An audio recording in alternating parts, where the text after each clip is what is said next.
Mon Seigneur et mon Dieu, je crois fermement que tu es ici, que tu me vois, que tu m'entends. Je t'adore avec profonde révérence. Je te demande le pardon de mes péchés et la grâce de faire avec profit ce moment de prière. Ma Mère Immaculée, Saint Joseph, mon Père et Seigneur, mon ange gardien, intercédez pour moi. Nous avons ici au Liban un homme qui est en voie de béatification, un prêtre, le père Afif Hoseiran, un homme remarquable, mort en 1988. Un homme remarquable d'abord parce que c'est un musulman converti.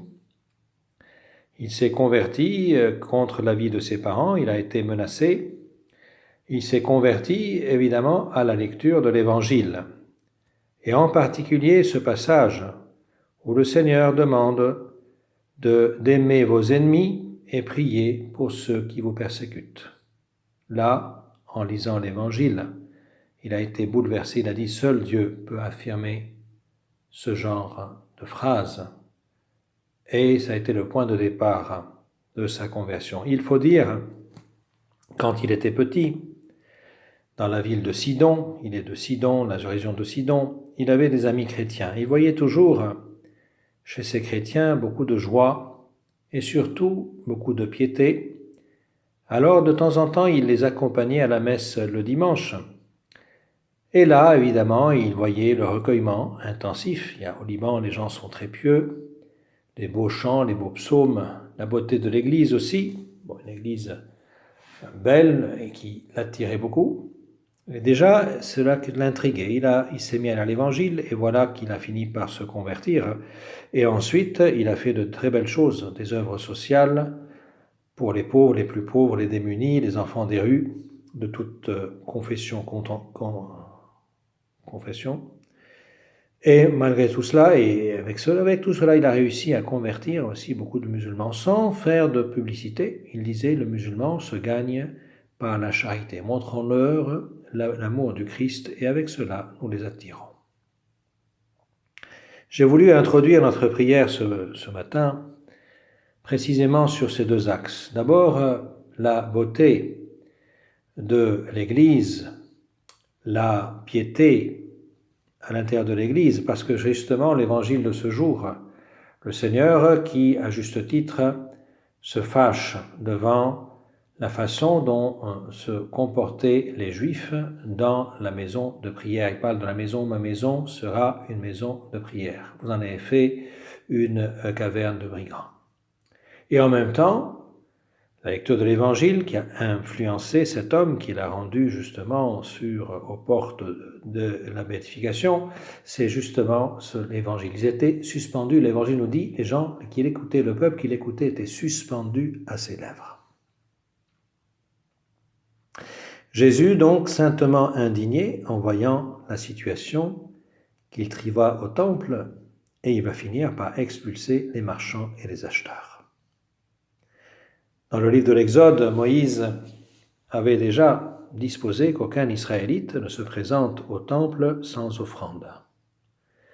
Pour faciliter l'accomplissement de cette disposition à ceux qui venaient de loin, on avait organisé sur le parvis du temple un service d'achat et de vente d'animaux pour les sacrifices.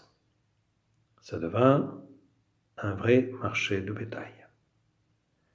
Ce qu'on pouvait tolérer au début, logiquement, qui même convenait, avait dégénéré, si bien que l'intention religieuse du début avait été remplacée par les bénéfices d'argent de ces commerçants qui eux-mêmes étaient peut-être des serviteurs du temple. Cela ressemblait plus à une foire au bétail qu'à un lieu de rencontre avec Dieu. Et c'est là où on voit le zèle du Seigneur pour la maison de son Père.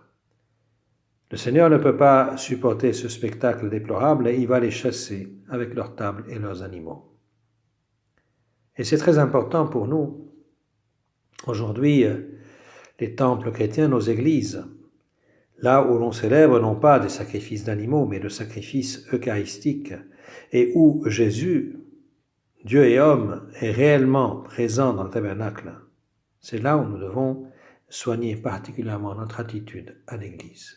C'est bien de penser, Seigneur, comment je me comporte à l'Église. Lorsque je me rends le dimanche, et pourquoi pas en semaine, pour faire certaines visites au Saint-Sacrement, quelle est mon attitude?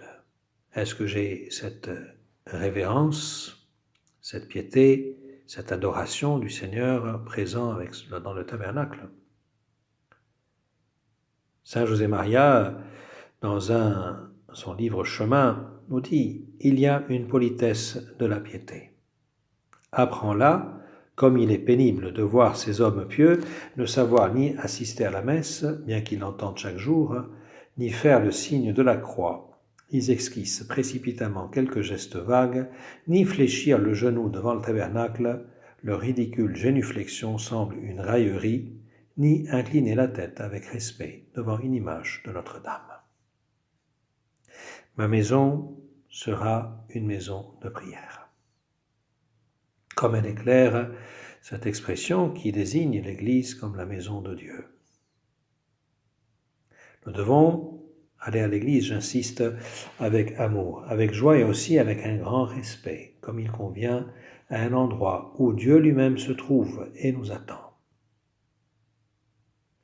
Bon, il nous est arrivé, je pense, à chacun d'entre nous d'assister à des spectacles des cérémonies, de la vie politique, de la vie académique, de la vie sportive. On voit les choses pour les Jeux Olympiques, tout un attirail, tout un protocole, toute une sonalité, toute une mise en scène des détails, préséance, façon de s'habiller, rythme de la marche, tout cela, évidemment, frappe. C'est quelque chose qui frappe le regard et donne la valeur, justement, à la cérémonie.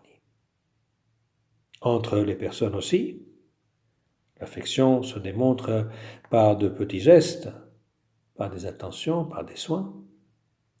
L'alliance que se donnent les futurs époux, parfois le fiancé s'endette pour acheter une bague de fiançailles, par amour pour sa future épouse.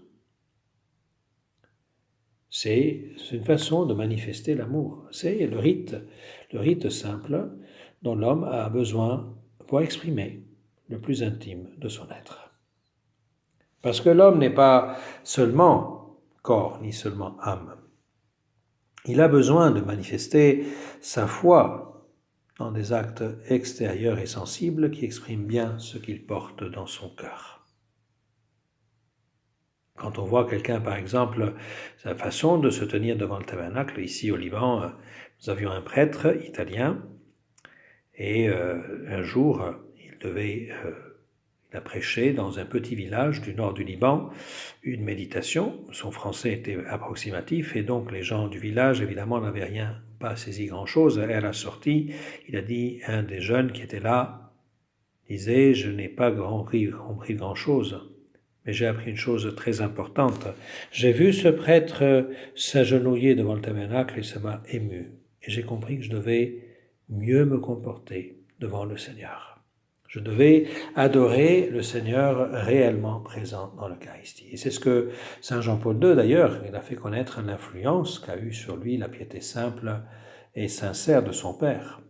Il disait « Le simple fait de le voir s'agenouiller raconte, le pape, a eu une influence décisive dans mes années de jeunesse. » Et c'est vrai que nous sommes toujours très contents lorsque dans une cérémonie, il y a l'usage de l'encens, de la musique sacrée, la voix dans le ton des cérémonies, des ornements très beaux, le respect du bon usage dans le culte.